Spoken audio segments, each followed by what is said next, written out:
हरे कृष्णा कृष्णा कृष्णा हरे हरे, हरे राम राम राम हरे हरे। हरे कृष्णा। आप सभी भक्तों का हार्दिक स्वागत है आज के श्रीमद् भागवतम की इस कक्षा में।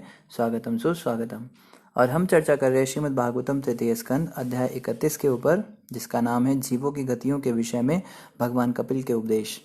तो जल्दी से हम रिकैप करते, कल हमने क्या पढ़ा था। कल हम पढ़ रहे थे कि जीवात्मा जब माँ के गर्भ में अनेक प्रकार का कष्ट भोगने के बाद फाइनली जन्म लेता है तो बाहर आकर एक मांस के पिंड की तरह फर्श पर गिर जाता है, उस पर खून लिपटा होता है और मल लिपटा होता है। तब उसको उठाकर किस प्रकार से लोग उसका पालन पोषण करते हैं और विष्णु माया उसको पकड़ लेती है, उसका सारा ज्ञान अपहरण हो जाता है।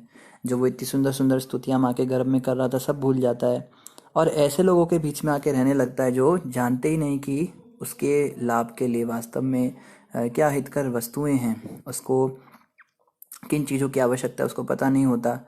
तो जैसी परिस्थिति में भी वो लाया गया होता है उसको उन्हीं को झेलना पड़ता है, कष्ट झेलने पड़ते हैं। उसको कभी कीड़े काटते हैं, कभी खुजली होती है, पर वो बता नहीं सकता उसको क्या समस्या है, उसके घर वाले समझ नहीं पाते और इस प्रकार से वो कष्ट भोगता है।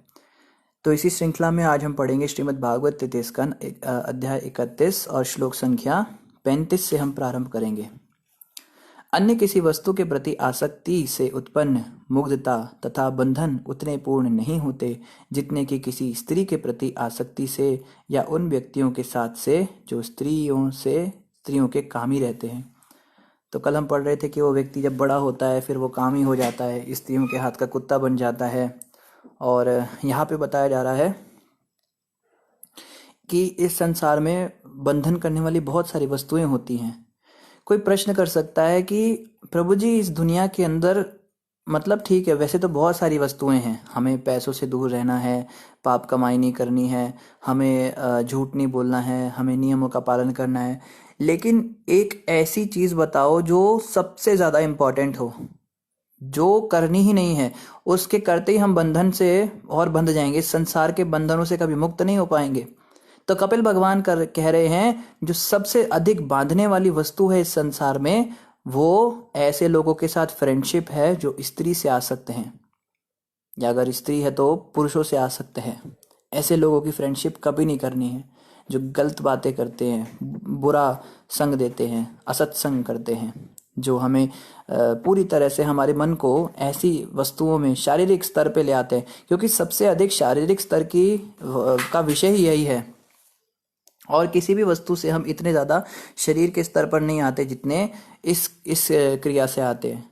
तो यहाँ कह रहे अन्य किसी वस्तु के प्रति आसक्ति से उत्पन्न मुग्धता तथा बंधन उतने पूर्ण नहीं होते जितने किसी स्त्री के प्रति आसक्ति से या उन व्यक्तियों के साथ जो स्त्रियों के कामी रहते हैं।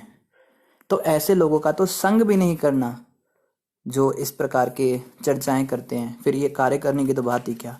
यहाँ कहा जा रहा है कि कोई भी पुरुष अगर भगवत प्राप्ति करना चाहता है तो किसी स्त्री से आसक्ति ना रखे। मतलब एक तो होता है कि चलो अपनी पत्नी है, उसके बाद उसके अलावा कुछ और नहीं है, या शादी से पहले तो कुछ भी नहीं है, पूर्ण ब्रह्मचर्य है। लेकिन यहाँ पे तो बताया जा रहा है अगर पत्नी भी है उससे भी हमें आसक्त नहीं होना, अटैच नहीं होना है। स्त्री है तो पति से भी बहुत ज़्यादा अटैच नहीं होना है उसको। ऑफ कोर्स आजकल के ज़माने में तो देखा जाता है, उसको बोला जाता है कम से कम तुम पति से तो अटैच हो जाओ, बाहर तो कुछ ना हो कम से कम तुम्हारा। मगर और ऊपर की जो स्टेज है, जो शुद्ध भक्ति का स्तर है, वहाँ तक पहुँचने के लिए हमको इससे भी ऊपर उठना पड़ेगा। जैसे 3 भक्त एक बार पंढरपुर में गए श्री श्री विठल भगवान के पास। विठल भगवान के तीनों बहुत पहुँचे हुए भक्त थे। तो पहले थे तुकाराम जी। तुकाराम जी भगवान विठल से क्या प्रार्थना करते हैं? तुकाराम जी कहते, विठल भगवान आपकी बहुत कृपा मुझ पे हुई, आपने सबसे अधिक कृपा मुझ पे की है, क्योंकि आपने मुझे एक ऐसी पत्नी दी है जो हमेशा मुझे कोसती रहती है, मुझे भक्ति नहीं करने देती, वो बिल्कुल नास्तिक है। जैसे ही मैं घर में जाता हूँ वो मुझे इतने ताने सुनाती है कि थोड़ी बहुत भी जो अगर मुझे कोई उससे आसक्ति हो भी जाए गलती से तो वो भी आप पूरी छुड़वा देते हैं। मुझे कभी भी उससे कोई आसक्ति जैसा तो कुछ महसूस ही नहीं हुआ। आपकी बहुत कृपा है, आपकी भक्ति में मेरा मन लगा रहता है। तो जिसको ऐसी पत्नी मिले जो भक्ति में बिल्कुल व्यवधान उत्पन्न कर रही है, हमेशा ताने मार रही है, या अगर स्त्री है तो अगर ऐसा पति मिला जो बिल्कुल भक्ति के अगेंस्ट है, तो बहुत खुश होना चाहिए उसको कि भगवान ने कृपा करके हमें ऐसा जीवन साथी दिया है ताकि हमारा मन भगवान में ही लगा रहे, इनसे हमें आसक्ति ना हो पाए। ये बहुत कृपा है। दूसरे भक्त थे नामदेव जी। आई होप नहीं, नामदेव जी नहीं, एकनाथ जी थे। एकनाथ जी तो वो भी बहुत बड़े भक्त थे विठल भगवान के। वो प्रार्थना करते हैं, विठल भगवान वास्तव में तो आपकी कृपा मुझ पर हुई है। कि क्यों? आपकी इतनी कृपा हुई है, आपकी कृपा से मुझे ऐसी पत्नी मिली है जो इतनी ज़्यादा भक्ति वाली है, मैं जैसे घर में जाता हूँ मुझे वापस मंदिर भेज देती है। घर में क्या करने आए पतिदेव, मनुष्य जीवन इतनी मुश्किल से मिला है, जाइए भक्ति कीजिए, घर में संभाल लूँगी, कोई चिंता नहीं। तो आपने इतनी कृपा करके मुझे ऐसा जीवन साथी दिया है जो मुझे भक्ति में लगा के रखती है। मैं कभी गलती से भी कुछ पाप कर्म सोचूं, कोई गलत काम करने का सोचूं भी, तो वो मुझे करेक्ट कर देती है, वो मुझे शास्त्रों का ज्ञान सिखा देती है। तो मेरा जो है उसके कारण मेरी भक्ति में हमेशा वृद्धि ही हुई है। आपका बहुत धन्यवाद। तो जिन लोगों को ऐसा जीवन साथी मिलता है जो उनको भक्ति में आगे बढ़ा रहा है, उनको तो मानना चाहिए वो बड़े सौभाग्यशाली हैं, क्योंकि ऐसे जो भक्त पति पत्नी हैं ये हमारी भक्ति में ही हमें आगे बढ़ाएंगे, अग्रसर करेंगे। हालांकि ऐसा आजकल के समय में बहुत मुश्किल है, पर फिर भी अगर किसी को मिल जाए तो वो यही सोचे कि बहुत सौभाग्य उसका हुआ। तो तब जो है तीसरे भक्त आए, उन भक्त का मैं नाम भूल जाता हूँ। वो जो तीसरे भक्त थे वो कहते, विठल भगवान सच्ची कृपा तो आपकी मुझ पर ही हुई है, इन दोनों से भी ज़्यादा कृपा मुझ पर हुई। मेरी तो पत्नी को ही आपने अपने पास बुला लिया, तो मेरे पास तो कोई जड़ जड़ समेत ही मेरी तो समस्या ही दूर कर दिया आपने। ना रहेगी पत्नी, ना होगी आसक्ति। आसक्ति की तो बात ही बहुत दूर चली गई। वो पत्नी नहीं है तो बस अब दिन भर भजन ही करना है, और क्या करना है। तो जिनके जीवन में ऐसा हो जाता है तो वो भी अपने आप को सौभाग्यशाली समझे। कहने का मतलब भक्त जो होता है वो हर परिस्थिति में अपने आप को श्रेष्ठ भक्त ही समझता है। श्रेष्ठ भक्त मतलब ये नहीं कि मैंने बहुत भक्ति करी, भगवान की मेरे पे बड़ी कृपा हुई, भगवान का बड़ा मैं कृपा पात्र हूँ। तो इस प्रकार से भक्त जो होता है वो हमेशा ऑप्टिमिस्टिक होता है, कभी पैसिमिस्टिक नहीं होता, हमेशा सकारात्मकवादी होता है। भगवान उसके साथ जो भी करे वो उसी में ढूंढ लेता है कि देखो कितना अच्छा किया भगवान ने। तो यहाँ बताया जा रहा है कि ऐसे व्यक्तियों को चाहिए जो भगवत प्राप्ति करना चाहते हैं वो आसक्ति से दूर रहे। तो देखो पहले जो केस के भक्त थे, स्त्री अगर या जीवन साथी अगर हमारा बहुत ही दुराचारी है, भक्ति नहीं करते, तो ये हमारे लिए बहुत अच्छा है, उनसे कभी अटैचमेंट होगा ही नहीं। और अगर हमारे जीवन साथी बहुत भक्ति करते हैं तो वो भी अच्छा है, क्योंकि वो हमें भक्ति में आगे बढ़ाएंगे, उनसे फिर भी अटैचमेंट नहीं होगा, वो भगवान की ओर अटैचमेंट मोड़ देंगे। और अगर जीवन साथी को भगवान ने उठा लिया, बड़ी कृपा करके अपने पास ही बुला लिया, वो तो और भी अच्छा है। तो तीनों ही केस में वास्तव में ये जो स्त्री या पुरुष है इनसे हमारा अटैचमेंट हट सकता है। तो हम ये नहीं कह सकते कि प्रभु जी मेरी परिस्थिति ऐसी है, मैं भगवान को कैसे समर्पण करूं, मैं कैसे आसक्ति से छूटूं, मेरे लिए नामुमकिन है ये करना, क्योंकि मेरा जीवन साथी ऐसा है। कैसा होगा? इन तीनों में से कोई एक सिचुएशन तो होगी ना हमारी। तो परिस्थिति के ऊपर ये डिपेंड करता ही नहीं, ये सब मन स्थिति के ऊपर डिपेंड करता है। मैंने अपने मन में क्या धारणा बना रखी है। तो भगवान की ओर से कभी कोई कमी होती ही नहीं, ये तो हमारी ही ओर से हमेशा कमी होती है कि हम संसार में फंस जाते हैं। आगे कह रहे ब्रह्मा अपनी पुत्री को देखकर उसके रूप पर मोहित हो गए, और जब उसने मृगी का रूप धारण कर लिया तो वे मृग रूप में निर्लज्जता पूर्वक उसका पीछा करने लगे। कपिल भगवान आगे बता रहे हैं ये जो काम क्रिया है ये इतना प्रबल है ये वेग कि ब्रह्मा जी अपनी पुत्री पर ही आसक्त हो गए। उनको ये भी सुध नहीं रही कि मैं अपनी पुत्री के पीछे भाग रहा हूँ, और सारे देवता, उनके सारे ऋषि पुत्र सब देख रहे हैं ये ब्रह्मा क्या कर रहा है। तो जो ब्रह्मा जी जैसे इतने महान देवता भी जब इसके चक्कर में फंस गए तो हमारी और आपकी तो बात ही क्या। ब्रह्मा द्वारा उत्पन्न समस्त जीवों जैसे मनुष्य, देवता तथा पशु में से ऋषि नारायण के अतिरिक्त अन्य कोई ऐसा नहीं है जो स्त्री रूप माया के आकर्षण के प्रति निश्चेष्ट हो। कोई ये नहीं कह सकता, जैसे कई बार आते हैं ना भक्त लोग नए नए भक्ति में जुड़ते हैं, उनको बोला जाता है कि आप ना ये आपके अंदर ये वासना है, आपके अंदर ये चीज़ें हैं, आप इससे बच के रहना। आप अगर पुरुष हो तो स्त्रियों से बचना, स्त्री हो तो पुरुषों से बचना। तो वो जवाब देते प्रभु जी मेरे अंदर तो ये है ही नहीं, मैं तो बिल्कुल शुद्ध आत्मा हूँ, मेरे अंदर तो कुछ ये विकार तो मैंने कभी सोचा ही नहीं इसके बारे में, मैं तो सुखदेव गोस्वामी का अवतार हूँ। तो देखो ब्रह्मा जी यहाँ पे कपिल भगवान क्या कह रहे हैं, ब्रह्मा द्वारा उत्पन्न सारे जीव, मनुष्य क्या, देवता क्या, पशु क्या, केवल एक ऋषि नारायण को छोड़ के सारे स्त्री रूपी माया के आकर्षण में जो निश्चेष्ट हो जाते हैं। बड़े बड़े देवता, बड़े बड़े ऋषि महर्षि इससे नहीं बचे। तो कोई कैसे कह सकता है कि मेरे अंदर ये नहीं है, मेरे अंदर ये चीज़ नहीं है। प्रभु जी मैं तो ऐसा नहीं हूँ, मतलब बाकी हो सकता है, मेरी तो अभी उम्र बड़ी कम है ना। अरे उम्र कम हो ज़्यादा हो, ये चीज़ सबके अंदर होती है। और यहाँ पे बताया जा रहा है कि बड़े बड़े देवताओं में देखने को मिलती है। जैसे हम देखते हैं इंद्र जी की आए दिन कोई ना कोई कथा सुनते हैं हम, कभी वो कुछ कर देते हैं, कभी कुछ कर देते हैं। या इवन शिव जी भी भगवान विष्णु की मोहिनी स्वरूप के पीछे दौड़ गए थे। तो जब शिव जी, ब्रह्मा जी, ये लोग नहीं बच पा रहे हैं, इंद्र देवता, सूर्य, एक तो बड़ी विडंबना हुई, सूर्य देव भी फंस गए थे एक बार इसमें। सूर्य के एक सचिव हैं, उनका नाम अरुण है। तो अरुण जो है वो सूर्यदेव का रथ चलाते हैं। 7 घोड़ों का रथ होता है सूर्यदेव का, और 24 घंटे वो चलता रहता है। सूर्यदेव का रथ कभी रुकता नहीं, 24/7 वो घूमते ही रहते हैं। हम देखते हैं सूर्य हमेशा समय पर आते हैं। विज्ञान तो कहता है सूर्य स्थायी है, अब तो विज्ञान भी कहता है सूर्य भी आकाश गंगा के चक्कर लगा ही रहा है। पर जो भी वो शास्त्रों में दिया है, सूर्य देवता अपने 7 घोड़ों वाले रथ पे चलते हैं। तो सूर्यदेव का रथ जो है वो कभी रुकता ही नहीं। तो अरुण जी जो हैं उनकी कभी छुट्टी ही नहीं होती। अरुण हमेशा सूर्यदेव के साथ ही रहते हैं 24 घंटे। तो एक दिन क्या हुआ, सूर्यदेव का रथ रुक गया। तो अरुण सोचते हैं ये रथ कैसे रुक गया, आज तक जब से सृष्टि बनी है कभी ये रथ रुका नहीं, ये कैसे हो सकता है कि सूर्यदेव का रथ रुक जाए। तो पता लगा कि पृथ्वी के ऊपर एक पतिव्रता स्त्री थी, उसकी शक्ति से रुक गया। क्या हुआ कि उस पत्नी के पति को, उस स्त्री के पति को किसी ऋषि ने श्राप दे दिया था कि ये जो आदमी है ये सूर्य अस्त होते ही इसके जीवन का भी अस्त हो जाएगा, सूर्य अस्त होते ही ये मर जाएगा। तो वो स्त्री इतनी पतिव्रता नारी थी, उसने बोला कि अगर मैं पतिव्रता हूँ, अगर मैंने अपने पति को छोड़कर कभी किसी पुरुष का चेहरा नहीं देखा हो, तो आज सूर्य अस्त ही नहीं होगा। और उस पतिव्रता नारी के शक्ति से सूर्य रुक गया। सोचिए, सूर्य को बड़े बड़े असुर नहीं रोक पाए आज तक।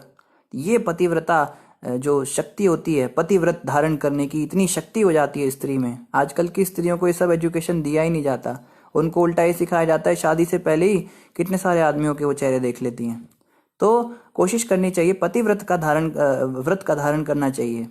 जैसे कई लोग कहते हैं कि अहिल्या के साथ देखो इंद्र ने गलत काम किया और गौतम ऋषि ने अहिल्या को ही पत्थर बना दिया। अरे अहिल्या जो थी वो परम पतिव्रता नारी थी, वो पहली नज़र में पहचान गई थी ये मेरे पति नहीं है, ये इंद्र है। ये बात आई है रामायण के अंदर, आप पढ़ेंगे ध्यान से तो अहिल्या को पता चल गया था। लेकिन वो इस अभिमान में चूर हो गई कि देखो मैं कितनी सुंदर हूँ, मेरी सुंदरता के चर्चे स्वर्ग में चले गए कि देवता लोग मेरा संग करने आ रहे हैं, देखो मैं कितनी सुंदर हूँ। उसको उस बात पे अभिमान आ गया। तो गलती उनकी ओर से भी हुई थी। अगर अहिल्या की इच्छा के बिना इंद्र ने स्पर्श भी कर देता तो फट जाता। सती व्रत जो है ये भी शास्त्रों में ये शक्ति भी दे रखी है स्त्रियों को। जो स्त्रियां कहती है ना कि शास्त्रों में बस खाली औरतों को नीचा दिखाया है, शास्त्रों ने औरतों को क्या दिया है, उन पे जुल्म ढाए हैं। अरे स्त्रियों को ये शक्ति दे रखी है शास्त्रों ने। अगर आप पवित्रता का धारण करो, व्रत धारण करो, अपने पति के अलावा किसी के प्रति गलत भावना ना रखो, तो ये शक्ति स्त्रियों में आ जाती है कि कोई भी पर पुरुष अगर उनका स्पर्श तक भी करे तो वो भस्म हो जाएगा, वो उनको छू नहीं सकता। इसीलिए हम सुनते हैं कि शास्त्रों में कभी ये जो आजकल ये रेप वगैरह होते हैं, ये सब कुछ कभी हम सुनते नहीं शास्त्रों में ऐसा कुछ हुआ हो, क्योंकि हो ही नहीं सकता था। ये सब अब शुरू हुआ है। कोई प्रश्न कर सकता है सीता माता को कैसे रावण ले गया। फिर सीता माता के केस में क्या था, सीता माता ने अपनी इच्छा से ही रावण को भस्म नहीं किया था। वो और भी लंबी कथा हो जाएगी। उनको एक बार दशरथ जी ने मना किया था कि बेटी तुम ऐसी क्रूर दृष्टि से कभी किसी को मत देखना। वो बहुत लंबी कथा है, कभी और सुनाएंगे। तो कहने का मतलब ये है कि कोई भी स्त्री जो है वो अगर शक्ति उसमें आ जाए, पतिव्रत धारण करे, तो उसमें इतनी सारी शक्ति आ जाती है। सूर्य को रोक दिया। तो ये जो अरुण जी थे, अरुण जी सोचते हैं कि जीवन में पहली बार छुट्टी मिली है मुझे, और मुझे नहीं लगता दोबारा कभी छुट्टी मिलने वाली है, तो आज थोड़ा मैं घूम लेता हूँ, थोड़ा घूम के आता हूँ। तो सूर्यदेव को कहते हैं सूर्यदेव जी थोड़ा मुझे जाने दीजिए, कभी तो आज तक जिंदगी में छुट्टी मिली नहीं, आगे मिलने वाली है नहीं, आपके साथ ही रहना है जिंदगी भर, तो थोड़ा सा मुझे स्वर्ग में देख कर आना है। मैंने बहुत चर्चे सुने हैं, स्वर्ग में अप्सराएं होती हैं, उनका नृत्य होता है, देखो ये अरुण भी ऐसे ही हैं, उनको मौका मिला थोड़ा सा तो उसमें भी अप्सराओं का नृत्य देखने चले गए। अब अप्सराओं का नृत्य तो इंद्र देवता के लिए एक्सक्लूसिव होता है, तो वहां स्वर्ग के अंदर सारी की सारी अप्सराएं और केवल एकमात्र पुरुष इंद्र देवता बैठे हैं। इंद्र उनको देख रहे हैं, उनका नृत्य देख रहे हैं। तो अरुण ने कहा मुझे अंदर जाना है, उसको नियम तो पता नहीं था। तो उन्होंने कहा भाई आप नहीं जा सकते, वहां पे केवल स्त्रियों को ही प्रवेश है। तो देवताओं में इतनी शक्ति होती है, वो पुरुष से स्त्री बन गए, अरुण से अरुणी बन गए। अब अरुण जी तो सूर्य देवता के साथ रहते, तो उनमें भी बड़ा तेज आ गया था, उनके शरीर में बड़ा दिव्य अलौकिक तेज था, उनके शरीर से कांति निकल रही थी। और उस पर भी जब वो स्त्री बन गए और अंदर गए तो सबसे पहले इंद्र की नज़र उन पे पड़ गई। अब इंद्र कहता है इतनी सुंदर अप्सरा आज तक कभी देखी नहीं है, हमारे स्वर्ग की तो लगती नहीं, पता नहीं कहाँ से आई है और पता नहीं कब तक है यहाँ पे, दोबारा मिलेगी नहीं मिलेगी। इंद्र ने झट उसको अपने पास बुला लिया और कुकर्म कर दिया। तो अब वो बेचारे अरुण जी बोल भी नहीं सकते कुछ, तो वो चुपचाप जो है उनको जो है बच्चा हो गया। तो बताते हैं उनको इंद्र से शायद सुग्रीव पैदा हुआ या बाली पैदा हुआ, दोनों में से एक उनको पैदा हुआ उससे। तो अब चुपचाप जो है, अब शर्म इतनी आ रही थी, किसी को बताने लायक हुआ नहीं कुछ काम, चुपचाप अरुण बन के और आकर बैठ गए रथ पर। तो सूर्य देवता कहते हैं अरुण जी आज आपके चेहरे पे इतनी लज्जा क्यों है, इतना क्यों शर्मा रहे हैं, क्या करके आए हो, सच सच बताओ। तो अरुण जी ने बड़े शर्माते हुए बड़ा है वो बता दिया उन्होंने क्या हुआ। तो पहले तो सूर्य देवता हंसने लगे, क्या करके आए हो आप। फिर सूर्य कहते अच्छा वो जरा रूप मुझे भी दिखाओ, कैसा दिखता है वो, थोड़ा हम भी देखें, देखने में क्या जाता है। तो अरुण जी कहते रहने दो सूर्य देवता, आप क्यों देखना चाहते हो मुझे, वैसे ही मैं इतना एम्बेरस हो रहा हूँ। कहते नहीं एक बार दिखा दो मुझको। तो फिर से वो अरुणी बने, तो सूर्य देवता ने भी कुकर्म कर दिया उनके साथ और उनको दूसरा पुत्र पैदा हुआ। तो एक से सुग्रीव और एक से बाली उत्पन्न हुए थे, अब हम याद नहीं कौन किससे हुआ था। तो इस तरह से ये देवता भी जो हैं देखने में आता है कि इनके अंदर भी इतना ये चीजें होती हैं। फिर बाद में रथ दोबारा चल गया था, तो दोनों सूर्यदेव और अरुण चुपचाप चलने लगे, कोई किसी को कुछ नहीं बोल रहा है। तो इस प्रकार से जब देवता नहीं बच पाए, ऋषियों की तो हमने कथा सुनी है ना, शौबरी ऋषि की सुनते हैं, विश्वामित्र ऋषि की सुनते हैं, मनुष्य कहाँ इससे बचेगा। तनिक स्त्री रूपी मेरी माया की अपार शक्ति को समझने का प्रयत्न तो करो। और देखो ये बातें कपिल भगवान अपनी माता को सुना रहे हैं, तो ये बातें भगवान ही अपनी माता को सुना सकते हैं। एक बार क्या हुआ ना कि हम प्रवचन करने बैठे मंदिर में, हमारी टर्न थी उधमपुर के अंदर, भागवतम क्लास लेने बैठे और श्लोक यही वाला आ गया कि स्त्री जो है वो काम आ सकती, और ये सब टॉपिक आ गया।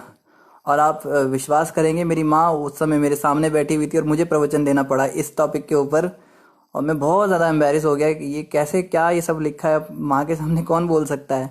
तो हमने टॉपिक ही चेंज कर दिया, बस खाली फटाफट से अनुवाद पढ़ा, तात्पर्य पढ़ा प्रभुपाद जी का, फिर टॉपिक घुमा दिया, कुछ और बात करने लगे। तो ये बड़ी एम्बेरसिंग चीज़ें होती हैं, मगर कपिल भगवान देखो कितने स्पष्ट तरीके से अपनी माता देवहूति को सब कुछ बता रहे हैं खुल के। कई भक्त लोग गुस्सा भी होते, कहते प्रभु जी आप ऐसी बातें कर देते हो जो नहीं करनी चाहिए, पर अब जो आ रहा है कथा में वो तो करना ही पड़ेगा ना। तनिक स्त्री रूपी मेरी माया की अपार शक्ति को समझने का प्रयत्न तो करो, जो मात्र अपनी भौहों की गति से संसार के बड़े से बड़े विजेताओं को भी अपनी मुट्ठी में रखती है।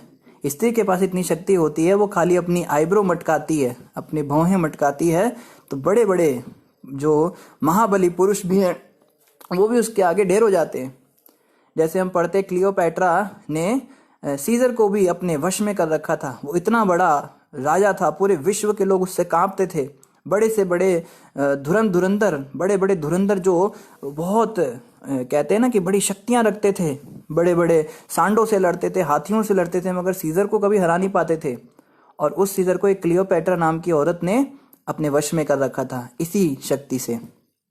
तो यहाँ बताया गया है कि एक स्त्री के अंदर इतनी शक्ति होती है कि वो बड़े से बड़े महाबली पुरुष को भी चकनाचूर कर सकती है, इतनी शक्ति वो रखती है। तो कौन कहता है स्त्री अबला होती है? अबला नहीं होती। एक भक्त कहते हैं वो सबका तबला बजा सकती है, उसके पास इतनी पावर है, ये सब उसके अंदर शक्ति है। ऑफ कोर्स वो उसका दुरुपयोग ना करे, मगर फिर भी बताया है कि ऐसा होता है।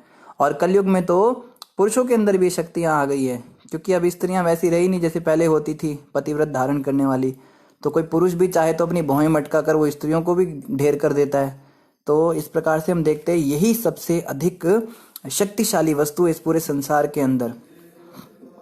जो योग की पराकाष्ठा को प्राप्त करना चाहता हो तथा जिसने मेरी सेवा करके आत्म साक्षात्कार कर लिया हो, उसे चाहिए कि वह कभी किसी आकर्षक स्त्री की संगति ना करे, क्योंकि शास्त्रों में घोषणा की गई है कि प्रगतिशील के लिए ऐसी स्त्री नरक का द्वार तुल्य है। तो जहां पर भी स्त्री शब्द आएगा तो वहां पर हमें यही समझना है, यहाँ पे ऑपोजिट जेंडर की बात हो रही है, स्त्री के लिए पुरुष, पुरुष के लिए स्त्री। तो जो योग की पराकाष्ठा को प्राप्त करना चाहता है, यानी जो भगवान को मिलना चाहता है, जो आत्म साक्षात्कार करना चाहता है, उसे किसी आकर्षक स्त्री की संगति नहीं करनी चाहिए। 5 प्रकार के दुश्मन बताए हैं, 5 प्रकार के शत्रु बताए हैं। उनमें बताया है एक तो ऋणकर्ता, पहले तो ऋणकर्ता पिता शत्रु है। जो पिता ऋण चढ़ा कर जाए और अपने बच्चों को आगे देकर जाए, उसने कर्जा लिया पिता ने और बच्चों को डाल के मर गया, तो वो दुश्मन बताया शास्त्रों में, वो पिता दुश्मन है जो अपना कर्जा ही देकर जाए विरासत में। दूसरा बताया है चरित्रहीन माता जो होती है वो दुश्मन होती है व्यक्ति की। उसमें तीसरे नंबर पे सुंदरी भार्या आती है। अगर किसी की बहुत सुंदर पत्नी है तो वो उसकी दुश्मन है, वो उसकी शत्रु है। क्यों? क्योंकि वो हमेशा उसके प्रोटेक्शन में उसका दिमाग लगा रहेगा। वो उसको कहीं घुमाने ले जाएगा तो यही टेंशन रहेगी कहीं कोई उसको देख ना रहा हो, कुछ कर ना रहा हो, क्योंकि सुंदरी भार्या को मेंटेन करना पड़ता है। उसको सामान ला के दो, लाली लिपस्टिक ला के दो, दिन भर उसकी बस सेवा करते रहो। सुबह उसकी मंगल आरती करो, फिर राजभोग आरती करो, फिर उसकी शयन आरती कराओ, उसका श्रृंगार करो, उसी में सारा व्यस्त रहेगा तो भगवान का कहाँ से करेगा बताइए। इसलिए कहा जाता है सुंदर स्त्री से शादी नहीं करनी चाहिए, और स्त्री के लिए भी यही, किसी सुंदर पुरुष से शादी नहीं करनी चाहिए, क्योंकि ये जो हैं ये दुश्मन होते हैं, हमारी भक्ति में हमें गिराने वाले होते हैं। फिर आगे चौथे नंबर पे भी बताया है कि जो मूर्ख पुत्र होता है वो भी दुश्मन होता है व्यक्ति का। पुत्र अगर मूर्ख पैदा हो जाए तो वो सारी जो इकट्ठी की होती बाप दादाओं की जायदाद वो सब लुटा देता है, जो इस तरह से। तो यहाँ पे यही बताया गया है कि सुंदर स्त्री की या किसी आकर्षक स्त्री की संगति नहीं करनी चाहिए उस व्यक्ति को जो भक्ति में आगे बढ़ना चाहता है। आजकल तो पता नहीं क्या चल रहा है। एक भक्त तो मुझे कहते प्रभु जी मेरी एक डिवोटी गर्लफ्रेंड है, मैं उनके साथ में मंदिर जाता हूँ। मैंने कहा डिवोटी गर्लफ्रेंड क्या होता है? कहते हैं वो भी भक्ति करती, मैं भी भक्ति करता हूँ, दोनों साथ में बैठ के जप करते हैं, साथ में रेस्टोरेंट में जाते हैं, साथ में प्रसाद खाते हैं, साथ में कीर्तन करते हैं। तो हमने कहा भैया ये क्या नया चल गया ड्रामा, ये डिवोटी गर्लफ्रेंड क्या होता है, डिवोटी बॉयफ्रेंड क्या होता है? अरे शास्त्रों में कहा है, प्रभुपाद जी ने तो कहीं ये सब नहीं कहा है। प्रभुपाद जी कहते हैं जो भक्ति में आगे बढ़ना चाहते हैं उन्हें 4 नियमों का पालन करना चाहिए। तो तीसरे नियम में तो ये सब आ जाता है। ये पता नहीं आजकल क्या क्या चल रहा है। भक्तों को इन सब चीज़ों से बहुत बच के रहना चाहिए। ये सब भटकाव, पता नहीं आजकल क्या क्या हो रहा है, इनसे हमें बचना है। देखो यहाँ पे श्रीमद् भागवतम 3 स्कंद 31वां अध्याय और 39वें श्लोक में 3.31.39 इस श्लोक में कहा जा रहा है जो भक्ति में आगे बढ़ना चाहता है उसे कभी भी आकर्षक स्त्री या पुरुष की संगति नहीं करनी चाहिए, क्योंकि शास्त्रों में घोषणा की गई है कि प्रगतिशील के लिए ऐसी स्त्री नरक का द्वार तुल्य है। तो कई लोग प्रश्न करते हैं कि क्या शास्त्रों में लिखा है कि स्त्री नरक का द्वार है? तो हाँ, बिल्कुल इस श्लोक में क्लियरली कपिल भगवान ने कहा है आकर्षक स्त्री नरक का द्वार है। लेकिन जब यहाँ स्त्री शब्द आता है तो उसका मतलब कोई शारीरिक रूप से स्त्री नहीं, उसका मतलब यही है कि स्त्री के लिए पुरुष नरक का द्वार है और पुरुष के लिए स्त्री नरक का द्वार है। उस भाव से यहाँ पे कहा गया है। ये नहीं है कि शास्त्रों में स्त्रियों को नरक का द्वार कह दिया। तो शबरी भी हुई हैं और ये भी हुई हैं, मीरा जी भी हुई हैं, बार बार हम इनका उदाहरण देते हैं, ये भी स्त्रियाँ ही थी। तो स्त्री नरक का द्वार नहीं है, लेकिन जो भक्त नहीं है वो नरक का द्वार है। भगवान द्वारा उत्पन्न स्त्री माया स्वरूपा है, और जो ऐसी माया की सेवाएं स्वीकार करके उसकी संगति करता है उसे यह भली भांति समझ लेना चाहिए कि यह घास से ढके हुए अंधे कुएं के समान उसकी मृत्यु का मार्ग है। तो आई गेस दृष्टिद्युम्न प्रभु सुन रहे हैं। प्रभुपाद जी ने जो बातें बताई थी वो सब बहुत अच्छी बातें थी, लेकिन यहाँ पे कपिल भगवान स्ट्रेट फॉरवर्ड कह रहे हैं कि भगवान द्वारा उत्पन्न स्त्री माया स्वरूपा है, और जो ऐसी माया की सेवाएं स्वीकार करके उसकी संगति करता है, चाहे वो पत्नी रूप में क्यों ना है, उसे यह भली भांति समझ लेना चाहिए कि वह घास से ढके हुए अंधे कुएं के समान उसकी मृत्यु का मार्ग है। अगर कोई पुरुष सोचता है कि बहुत सुंदर पत्नी से मेरी शादी हो गई, बहुत सेवा कर रही है और वो उसका संग कर रहा है, उसके साथ घूम रहा है, फिर रहा है, तो वो एक ऐसे जगह पे घूम रहा है जहाँ पे सूखे घास से ढका हुआ अंधा कुआं है, उसके पास वो घूम रहा है। आप सोचो, उसके ऊपर जैसे ही पैर पड़ेगा तुरंत अंदर गिर जाएगा अंधे कुएं में, लेकिन ऊपर से घास का एक वो है।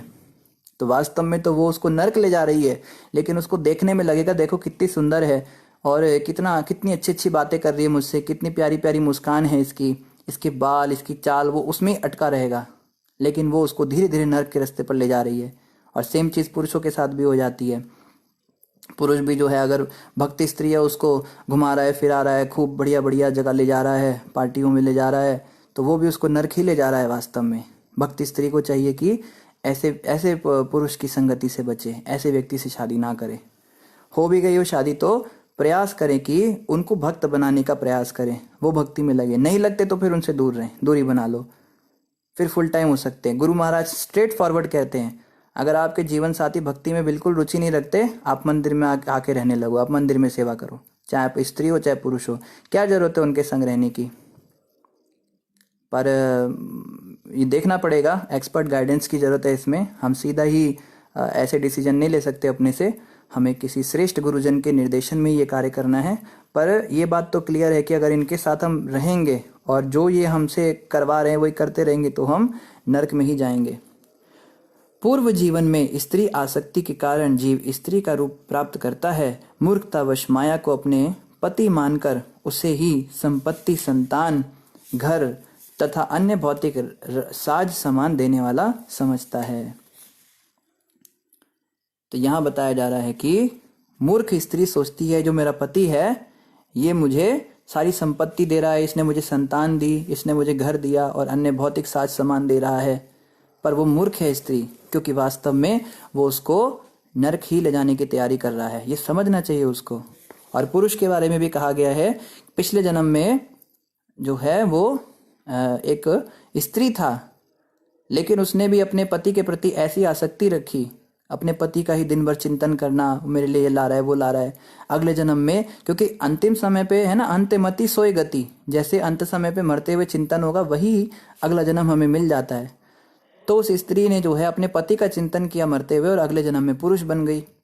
और इस जन्म में ये पुरुष जो है ये अपनी पत्नी का चिंतन करते हुए मरेगा, फिर अगले जन्म में औरत बन जाएगा। यही चलता रहता है।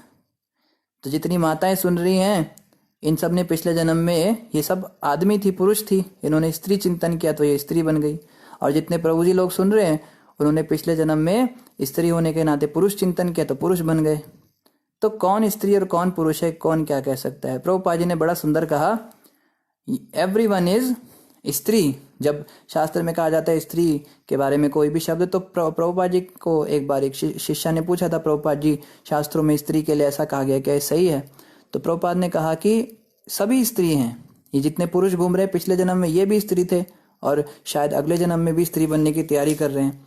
तो इससे फर्क नहीं पड़ता कोई स्त्री है या पुरुष है, यही चलता रहेगा। हम इनका चिंतन करेंगे, फिर अगले जन्म में कुछ और बन जाएंगे, कुछ और बन जाएंगे। अतएव स्त्री को अपने पति, घर बार और अपने बच्चों को उसकी मृत्यु के लिए भगवान की बहिरंग शक्ति की व्यवस्था के रूप में मानना चाहिए। बाप रे बाप, देखो क्या बात बोली जा रही है। कह रहे हैं कि स्त्री को अपने पति, घर बार और अपने बच्चों को उसकी मृत्यु के लिए भगवान की शक्ति की व्यवस्था मानना चाहिए। स्त्री को यही सोचना चाहिए, जो पति है मेरा और ये जो मेरा घर है, इतना बड़ा मैंशन है, इतनी बड़ी हवेली है, इतनी बड़ी कोठी में मेरी शादी हुई है, या शादी नहीं भी हुई है तो भी मतलब बड़े घर में नहीं हुए तो छोटे घर में ही सही, मेरे पास बहुत पैसा है, मेरे पास बड़े सुंदर सुंदर पुत्र हैं, तो इनको जो है वो मृत्यु के लिए भगवान की बनाई हुई व्यवस्था समझना चाहिए। भगवान कृष्ण ने माया के रूप में ये मेरे पास भेजा है, इसको जो है भगवान ने भेजा, मेरी मृत्यु का ही ये कारण बनेंगे। ये पुरुष, ये घर, ये बंगला, ये सब मुझे फंसा देंगे इस संसार में, अगला जन्म भी मुझे इसी संसार में लेना पड़ेगा, ये सोचना चाहिए स्त्री को। ठीक उसी तरह जैसे शिकारी की मधुर तान हिरण के लिए मृत्यु होती है। बहेलिया जो है वो हिरण का शिकार कैसे करता है, बहुत सुंदर म्यूजिक बजाता है वो, उसके पास कला होती है, वो इतनी सुंदर सारंगी बजाता है, कुछ अलग अलग वाद्य यंत्र बजाता है। तो जो ये होता है जो हिरन होता है वो उस म्यूजिक को सुन के बड़ा आकर्षित हो जाता है। वो सोचता है कि कितना सुंदर म्यूजिक है, वो एंजॉय करने लगता है उसको, और एंजॉयमेंट ही उसके मृत्यु का कारण बन जाती है। वो शिकारी उसको एक तीर मारता है और तड़प तड़प के वो मर जाता है। इसी प्रकार से जो इस संसार के सुख वैभव हैं, स्त्रियां इसमें खो जाती हैं। वो कहता है ना उसको कि तुम्हारे लिए चांद तारे तोड़ कर ले आऊंगा। कहती है चांद तारे तो आप रहने तो तोड़ना, थोड़ा ये फूल उगा हुआ है पेड़ पे, ये तोड़ के ला दो मेरे लिए। कहता है ये नहीं तोड़ सकता, आप चांद तारे मंगा लो मुझसे। तो बड़ी बड़ी बातें करने वाले होते हैं। वो क्रूज राइड पे घुमा रहे हैं। मैंने देखा है, मेरी एक सिस्टर है, वो बहुत भक्ति करती थी, जप करती थी, माला करती थी, भजन कीर्तन करती थी। तो हम दोनों साथ में ही स्टार्ट किया था कृष्णा कॉन्शियसनेस फॉलो करना। तो उनकी शादी हुई और मैंने ज्वाइन किया, ये साथ में ही पड़ गया समय। जिस समय उनकी शादी थी उसी साल मैंने मंदिर ज्वाइन कर लिया। तो आज 4-5 साल के बाद मैंने उनको देखा तो पूरी तरह से वो बिल्कुल, माला तो कहाँ उनके हाथ से छूटी पता ही नहीं। शादी करते ही कभी तो पति क्रूज राइड घुमा रहा है, कभी विदेशों में घुमा रहा है, कभी कुछ खिला रहा है, वो फोटो डालती रहती है फेसबुक पे, हम देखते रहते हैं। बहुत बुरी फंसी बेचारी वो। तो इस प्रकार से अब उनको मैं बोल भी नहीं सकता, वो समझ नहीं पाएंगे इन बातों को। मैं उनको ये बताऊंगा तो उनको बुरा लग जाएगा।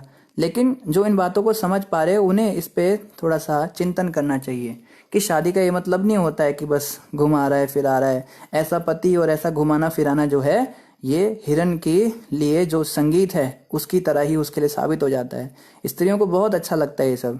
हर स्त्री चाहती है मेरा पति मुझे घुमाए फिराए, बहुत खिलाए पिलाए और बढ़िया जगह रखे, खूब मेरे को गिफ्ट्स ला के दे, कपड़े लाए, ज्वेलरी लाए। उनको बहुत अच्छा लगता है, पर वो ये नहीं जानती कि इन सब से उसके नर्क जाने की तैयारी हो रही है।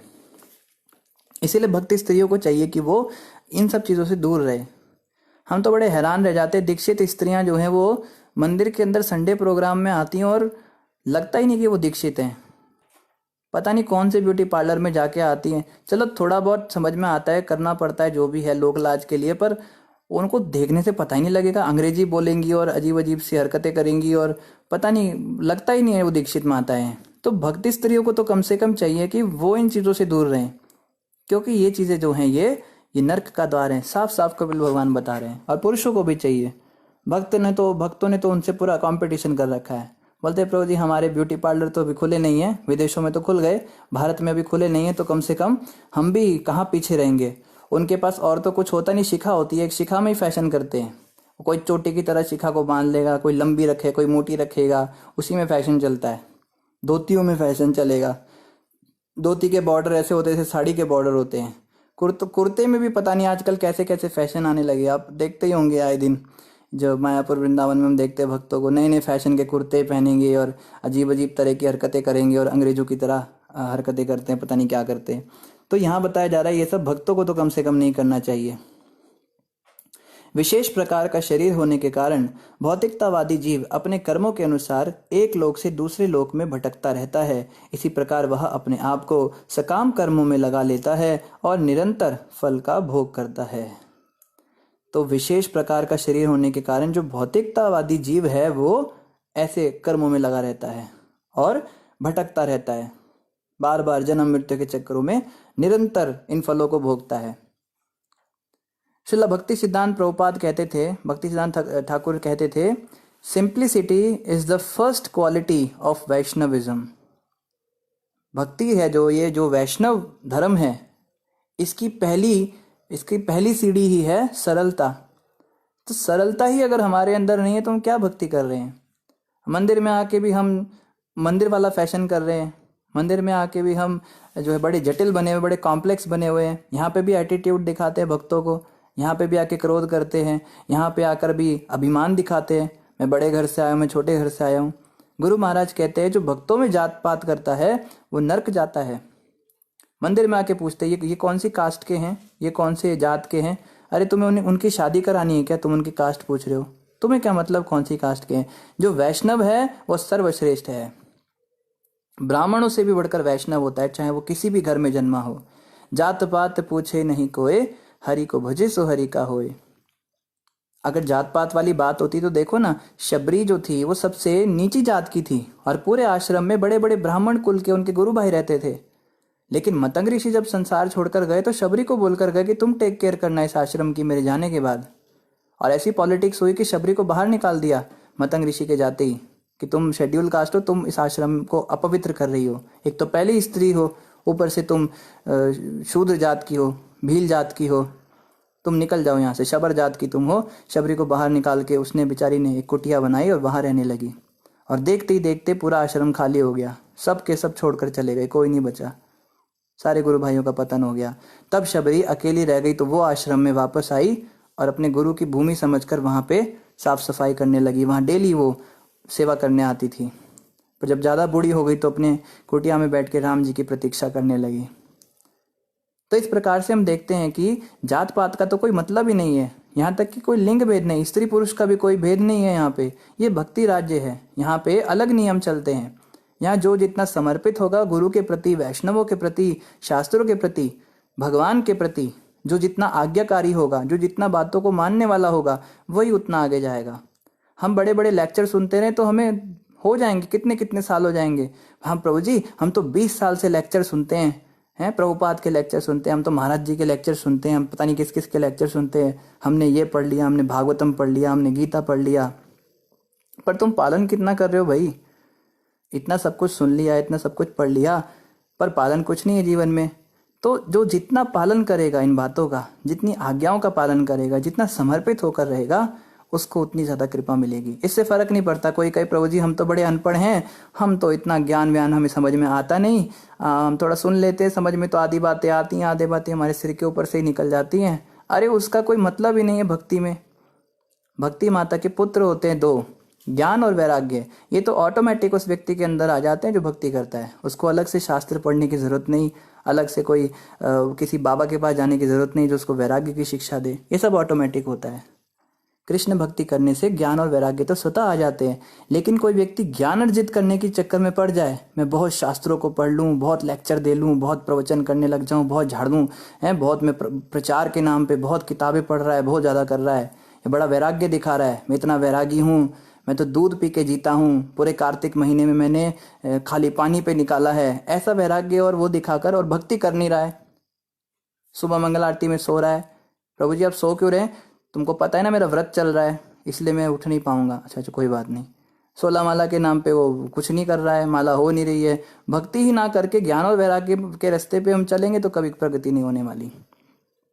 तो ले देकर यही है, इतनी सारी जो हम कथाएं सुनाते हैं आपको, जो इतनी सारी बड़ी बड़ी बातें बताते हैं, ले देकर बस वही है, हरे कृष्ण कृष्ण कृष्ण हरे हरे, हरे राम राम राम हरे हरे। बस इस महामंत्र का जप करना है। इस महामंत्र को जपने के लिए इतनी माथापच्ची हो रही है, इतनी सारी कथाएं सुनानी पड़ रही, इतना कुछ हो रहा है। ये सब के पीछे एकमात्र उद्देश्य यही है, नाम जप कीजिए, नाम जप कीजिए। हरेर नाम हरेर नामैव केवलम कलौ नास्तैव नास्तैव नास्तैव गतिरन्यथा। केवल हरि का नाम जपिए, हरि का नाम जपिए, हरि का नाम ही जपिए। कलयुग में और कोई साधन नहीं है, और कोई साधन नहीं है, और कोई साधन नहीं है। 3 बार बोला। 3 बार क्यों बोला? ज्ञान तो बिल्कुल कोई साधन नहीं, कर्म भी कोई साधन नहीं, और वैराग्य से भी कुछ होगा नहीं। बस हरि का नाम जपिए। तो मुख्य ले देकर वही है कि हरि नाम ही जपना है। बाकी ये सब कथा भी श्रवण करते हैं हम, थोड़ा हरि नाम में रुचि हमारी बनी रहे, मगर इसका फल यही है, अगर हम हरि नाम ही नहीं जप रहे हैं तो फिर ये भी कुछ नहीं करेगी। ये कथाएं सुनने से भी कुछ नहीं होगा, सुनते रहिए। हरि नाम जपना है मुख्य। इस प्रकार सकाम कर्मों के अनुसार जीवात्मा को मन तथा इंद्रियों से युक्त उपयुक्त शरीर प्राप्त होता है। जब किसी कर्म का फल चुक जाता है तो इस अंत को मृत्यु कहते हैं, और जब कोई फल प्रारंभ होता है तो उस शुभारंभ को जन्म कहते हैं। तो जन्म और मृत्यु की एक नई डेफिनेशन बताई यहाँ पे कपिल भगवान ने। जन्म का मतलब होता है नए कर्म बनाने के लिए दोबारा से संसार में आना, और मृत्यु का मतलब होता है सारे कर्मों को चुका के इस संसार से जाना, उसको मृत्यु कहते हैं। यही चलता रहता है, नए नए कर्म बनाते हैं और पुराने कर्मों को काटते हैं। जब दृष्टि तंत्रिका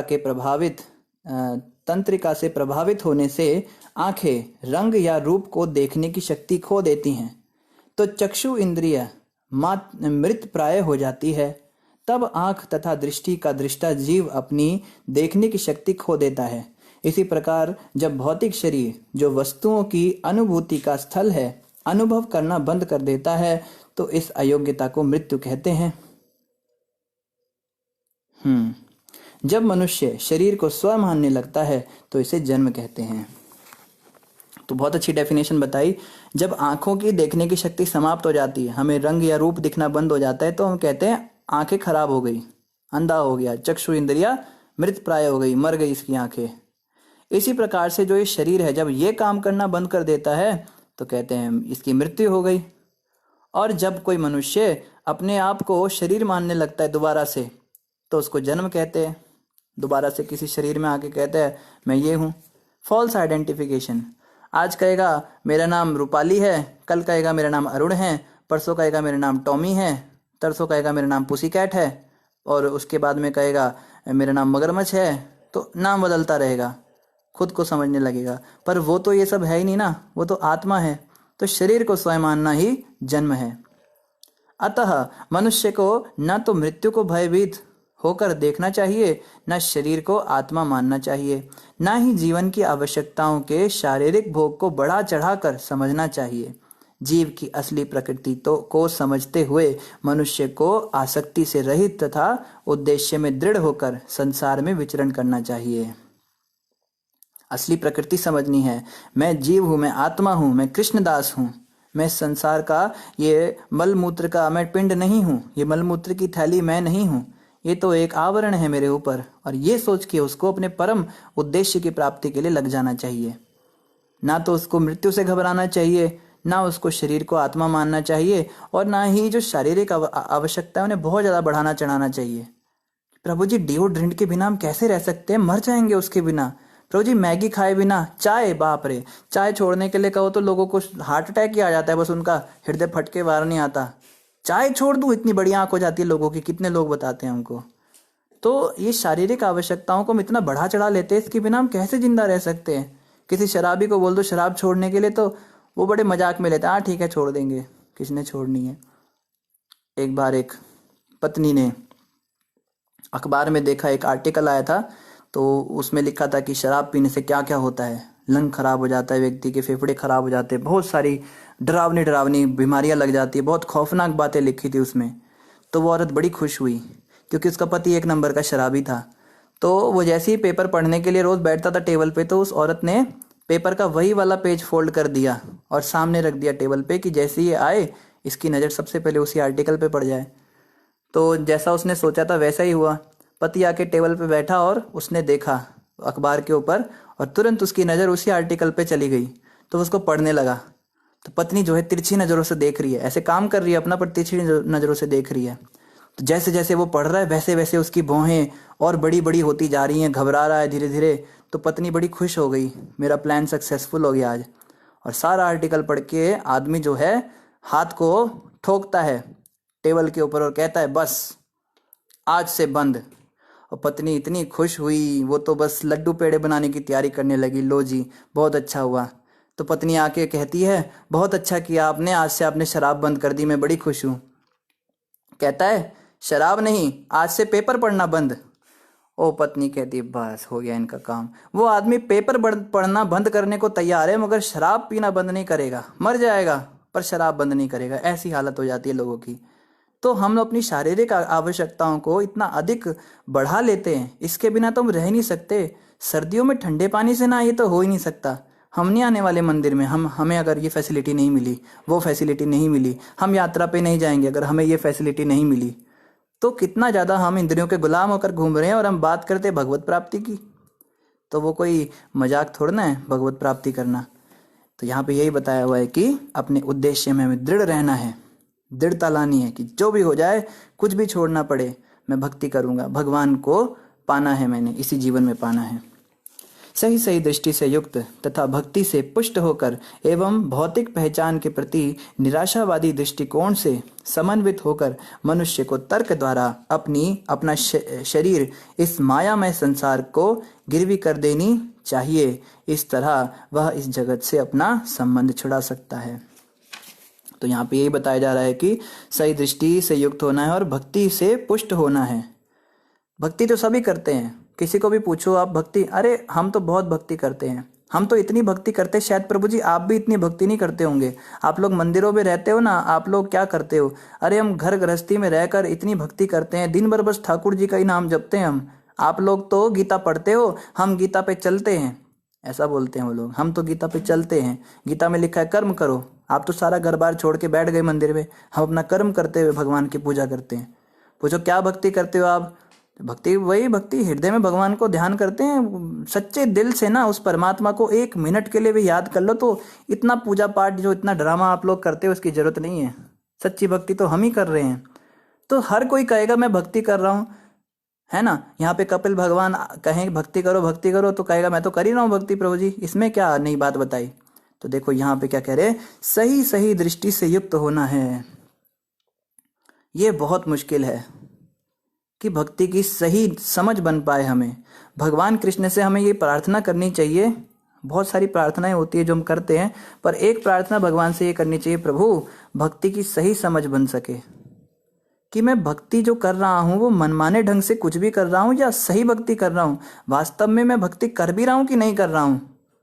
मुझे तो लगेगा अपनी पीठ का मैल किसको दिखता है। हर कोई सोचता है मैं बड़ा महान हूँ, मैं तो बहुत भक्ति कर रहा हूँ, पर वास्तव में मैं भक्ति कर भी रहा हूँ कि नहीं कर रहा हूँ, ये कैसे पता लगेगा। इसीलिए आवश्यकता है गुरु, साधु और शास्त्र की। शास्त्रों में जो बातें बताई हैं उसके हिसाब से मैं चलूं, ना कि मुझे ऐसा लगता है। गुरु जब मुझे टोके डांटे किसी बात पे तो मैं गुरु को ना करेक्ट करूं कि गुरु महाराज ऐसा नहीं है आप जैसा समझ रहे हैं, मैं तो ऐसे इस भावना से मैंने ये किया। गुरु जो कहें वही सही है बस। और साधु लोग जैसे जैसे बताएं वैसे वैसे हम करते जाएं, उसको कहते हैं भक्ति की सही समझ बनना। पर ये बहुत मुश्किल है।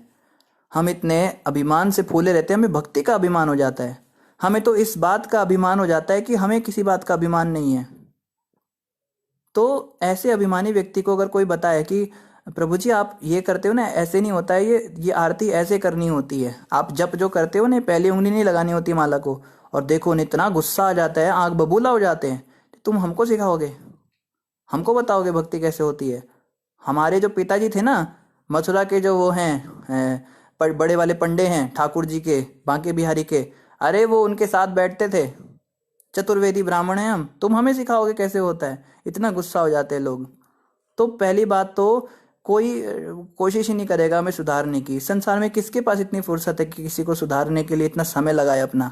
पर जो ऐसे संत होते हैं, भक्त होते हैं, जो प्रचारक होते हैं, जो हमारे को सुधारने के लिए हमें ये बारीकियां बताते हैं, जो शास्त्र हैं, भगवान ने बड़ी कृपा करके शास्त्र दिए हैं जो हमें सुधारने के लिए हैं, तो पहली बात तो इनका मिलना ही बड़ा मुश्किल है। मिल जाए तो इनके पीछे पीछे चलना बड़ा मुश्किल है।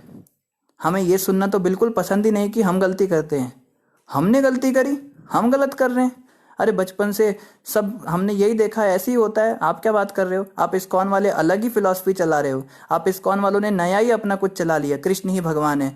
अरे पूरी दुनिया जानती है कि देवी माता है, शिव जी है, गणेश जी, तुम तो सबको रिजेक्ट कर देते हो। तुम लोगों ने अपना कुछ अंग्रेजों का कुछ चला रखा होगा तुमने। इस तरह की बातें लोग बोलते हैं। अगर उनको थोड़ा सा करेक्ट कर दो कि शास्त्रों में ऐसा लिखा है। अरे इस्कॉन वाले क्या करते हैं, गीता के अनुसार तो बात बताते हैं। गीता में भगवान कृष्ण कहते हैं जो देवी देवताओं की भक्ति करता है और उनसे बेकार की वस्तुएं मांगता है, वो व्यक्ति मूर्ख है। उसकी बुद्धि पे अकल पर जो है पत्थर पड़े हुए हैं, इसलिए वो ऐसा करता है, और वही वस्तुएं उसकी मृत्यु का कारण बनती है। तो वही बात अगर हमने कह दी तो फिर आपको गुस्सा आ गया, तो क्या कृष्ण भगवान से झगड़ा करने जाओगे क्या? तो लोग जो हैं वो चाहते ही नहीं कि हम सुधरे। वो कहते हैं जैसे हम कर रहे हैं बस वैसे ही चलता रहे। पर कपिल भगवान यहाँ कह रहे नहीं, सही सही दृष्टि से युक्त तथा भक्ति से पुष्ट होकर एवं भौतिक पहचान के प्रति निराशावादी दृष्टिकोण से समन्वित होकर मनुष्य को तर्क द्वारा अपना शरीर इस मायामय संसार को गिरवी कर देना चाहिए। इस तरह वह इस जगत से अपना संबंध छुड़ा सकता है। यही तरीका है अपने संबंध को छुड़ाने का, और कोई तरीका है नहीं। कपिल भगवान ने यहाँ पे बताया है। और इसी के साथ हमारा ये अध्याय 31 भी समाप्त हुआ। अध्याय 32 हम प्रारंभ करेंगे। समय लगभग पूरा हो गया। अध्याय 32 हम कल से प्रारंभ करेंगे। किसी भक्त का कोई प्रश्न हो तो आप कमेंट पर पूछ सकते हैं। कई भक्तों ने हरे कृष्णा और दंडवत प्रणाम लिखा है। आप सभी भक्तों को हमारी ओर से कोटि कोटि आपके चरणों में दंडवत प्रणाम। कृपया करके आप सभी स्वीकार कीजिए। एकता माता कह रही है एब्सोल्युटली राइट प्रभु जी। एकता माता, कपिल भगवान की बातें तो एब्सोल्युटली राइट ही होंगी ना। समृति अग्रवाल माता कह रही है हरे कृष्णा प्रभु ji. Sometimes I feel that I have wasted so much time of my life, and I wish that I didn't knew about Krishna consciousness earlier, and then I start feeling unhappy and lose all my hope. Please guide what to do in such a situation. समृति माता जी, आप बिल्कुल सही रास्ते पे जा रहे हो। जब तक भौतिक रूप से हम निराशावादी नहीं होंगे, तब तक कृष्ण के भक्ति में हम कैसे प्रगतिशील होंगे। जैसे एक आपको छोटी सी कथा सुनाते हैं। एक बार की बात है, एक लड़का था, उसकी शादी थी। तो लड़के की जब शादी होती तो बड़ा एक्साइटेड हो जाता है, वो हाईली एक्साइटेड हो जाता है, वो ऑन क्लाउड 9 पहुंच जाता है, 7वें आसमान पे उसका दिमाग होता है। वो सोचता है पता नहीं क्या हो रहा है। तो वो लड़का दूल्हा राजा बना, बहुत खुश हो रहा है, बहुत उसको बहुत ज़्यादा एक्साइटेड हो गया। तो बारात जो है, बारात जा रही है, अब दूसरे गाँव में जाना था, बारात को शादी करनी थी। तो रात का समय था, रास्ते में नदी पड़ गई। तो सारे बारातियों ने सोचा कि नदी को पार करके जाना पड़ेगा, रात का समय है, तो देख रहे हैं कोई बोट मिल जाए। तो ले देकर एक किश्ती मिली उनको, वो भी कोई ज़्यादा बड़ी नहीं थी, 20-25 बंदे उसमें बैठ सकते थे। तो उन्होंने सोचा कि दूल्हा ही सबसे मेन इंपॉर्टेंट है, दूल्हे को ही पहुँचाना है शादी में, बाकी लोग तो पीछे आते रहेंगे। तो दूल्हा और जो मेन मेन लोग थे वो उसमें बैठ गए, और बोट में बैठकर कहते हैं कि चलो इसकी चप्पू चलाओ। तो किश्ती वाला जो था बेचारा, वैसे ही वो बेचारा मरा हुआ सा था, मरियल सा, उसको बोला तुम चप्पू चलाओ फटाफट, हमें नदी पार करनी है। तो वो रात भर चप्पू चलाता रहा। अब ये लोग जो हैं सो गए, पर दूल्हे को नींद नहीं आ रही, वो बड़ा एक्साइटेड है। तो वो चप्पू वाले को कह रहा है और तेज चप्पू चलाओ, और तेज चप्पू चलाओ। वो चलवा रहा है, उससे फटाफट फटाफट पहुंचना है, हमको पहुंचना है वहां पे। तो क्या हुआ, जब सुबह सवेरा हुआ और सूर्यदेव का उदय हुआ, तो देखा तो वो लोग वहीं पर खड़े हैं जहां पर रात को थे। तो उसको बोलता है तूने चप्पू नहीं चलाया रात को? कहता है मैं तो पूरी रात चप्पू चला रहा था। तो कहते फिर पीछे देखा तो रस्सी खोलना भूल गया। किश्ती की रस्सी लगी हुई थी, उस पेड़ से बंधी हुई थी, वो खोलना भूल ही गया बेचारा। तो उसकी सारी मेहनत बेकार हो गई। अब बताओ, अब वो दूल्हा भी बेचारा चुपचाप होके बैठ गया। तो कहने का मतलब ये है कि हम लोग भक्ति तो बहुत करते हैं, भजन कर रहे हैं, भक्ति कर रहे हैं, जप कर रहे हैं, हरे कृष्णा कृष्णा कृष्णा हरे हरे, हरे राम राम राम हरे हरे, लेक्चर पे लेक्चर, लेक्चर पे लेक्चर, लेक्चर पे लेक्चर सुने जा रहे हैं। और संडे प्रोग्राम क्या, प्रसादम पे प्रसादम खा रहे हैं, प्रसाद खा रहे हैं, खा के बिल्कुल खुप्पे हो गए हैं। तुलसी इतनी पी ली हमने, तुलसी गले में भी अटक जाती है, इतना चरणामृत पी लिया, इतनी सुगंध ले ली, इतने भगवान के दर्शन कर लिए। और व्हाट्सएप खोलो तो बस इतने सारे ग्रुप में ऐड है, हरे कृष्णा, राधे राधे, जय श्री कृष्णा, दुनिया भर के ग्रुप में ऐड हैं। फेसबुक पे इतने सारे, इतना कुछ हम कर रहे हैं, पर रस्सी नहीं खोली हुई हमने, संसार से आसक्ति को बनाए हुए हैं, पुरानी आदतें छोड़ नहीं रहे हैं, अपनी जो बुरी आदतें लगी हुई हैं। संसार में जो हमारे रिश्ते नाते वाले हैं, उन लोगों से हमारी आसक्ति छूट नहीं रही है, गलत लोगों का संगति छूट नहीं रहा है, सहेलियां जो उल्टी सीधी बातें करने वाली है उनको छोड़ा नहीं।